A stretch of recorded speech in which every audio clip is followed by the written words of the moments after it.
bigger distraction to the youth today is also coming from lifestyle things. See, what we have understood that life and style have to be seen in two different words, which have become lifestyle now. The kind of money you invest, I'm not saying lifestyle not required, but I'm saying the kind of money you are putting into every weekend restaurant, the kind of wardrobes which are visible now, all these are non-tangible assets. I would not say it's an asset. It's not an asset. You go to a restaurant, you pay it's just an expenditure. It's just an expenditure, and that's out of your bank balance, and it's not going to get replaced. It's going to replace by another expenditure. Clothes, another expenditure. I am saying you need both of them. But for having both of them, you need to have the makan, real estate. You need to have the makan, and you need a makan which is not necessarily, if you are buying at initial stage of your life, it doesn't have to be your dream home in every sense of the word. It is your dream home in the sense आपको shelter मिलता है, safety security मिलती है, आप just शादी किए हुए हो, नई life अपनी family life शुरू कर रहे हो, you will have children in that house, your life will grow. And that is where you are safe and secure. और ये safety security आपके बच्चों के लिए खास करके आप सोचिए, अगर आप लीव लाइसेंस पे रह रहे हैं तो मैक्सिमम 2 साल 3 साल आपको शिफ्ट करना है. आपके बच्चे कहीं स्टेडी नहीं हो पाएंगे, उनका फ्रेंड सर्कल कॉमन नहीं रहेगा, बिकॉज आप जहाँ रह रहे हो वहाँ सबको कहीं और जाना है, हर बार तो पॉसिबल नहीं होता आपको उसी कॉम्प्लेक्स में घर मिल जाएगा. Correct. So then you go to a new area, a new destination, new market, new hospital, new doctor, sometimes for your kids, a new school. Why get into all that jamela? Logic says, खुद का घर खरीदो, steady हो जाओ एक जगह पे, and then grow. As your property value grows and you make a simple deal, what you would have paid as rent, you are paying as EMI.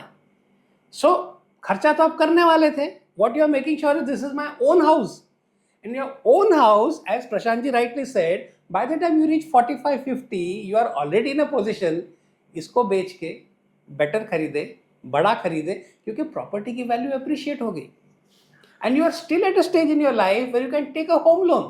Yes. तो अगर आप 1 BHK से life शुरू किए हो, you are at a stage where a 2.5 or a 3 BHK is quite doable. Same logic. You take a home loan. जैसे पहला घर आपने खरीदा home loan से, सेम स्टोरी है.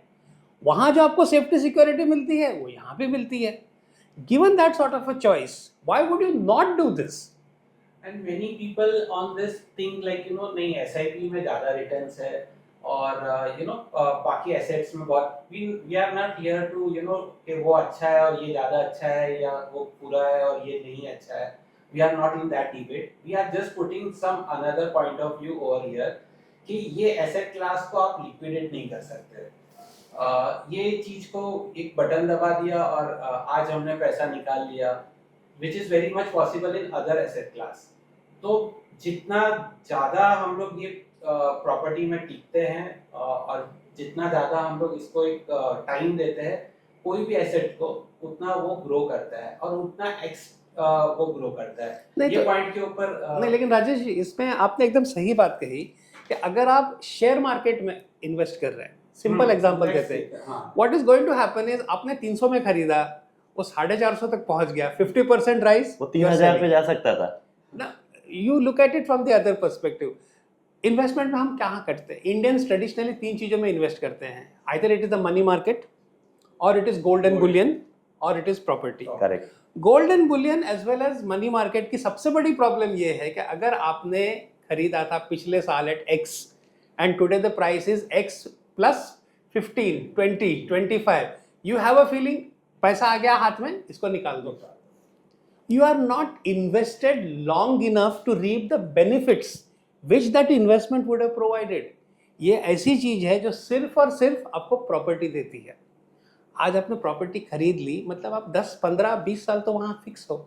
तो प्रॉपर्टी का जो अप्रिसिएशन होना है, you are the original investor, you will get the advantage of that, and that only works in real estate. Because मुझे बहुत कम लोग दिखते हैं जिन्होंने take the example of Reliance, जब उसने पहला इश्यू निकाला था वो शेयर लेके आज तक बैठे हुए, इतना ग्रोथ हुआ. How many?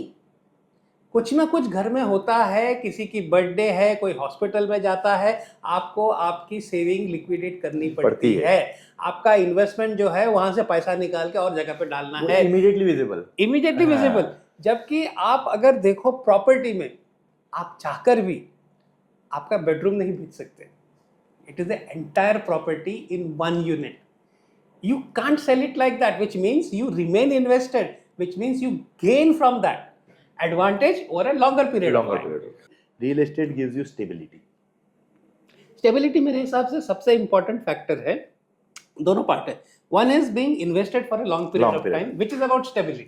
which real estate itself allows you to do, because ये आपने 25 लाख में एंट्री की थी, वो आपका 25 का 50 लाख और 70 लाख वो ऐसा इमीडिएटली शेयर मार्केट जैसा होता नहीं है।